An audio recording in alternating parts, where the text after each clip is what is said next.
Mayong gabi. Ya.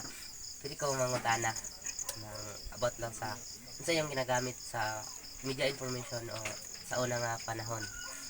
Sa una nga panahon, kanang wala pa nauso ang mga cellphone, TV, television,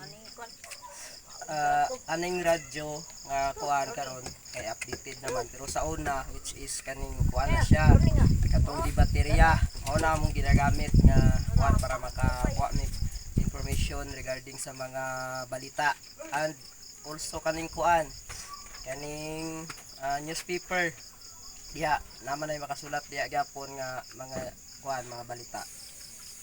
Ah, Dagan kayo salamat. Welcome.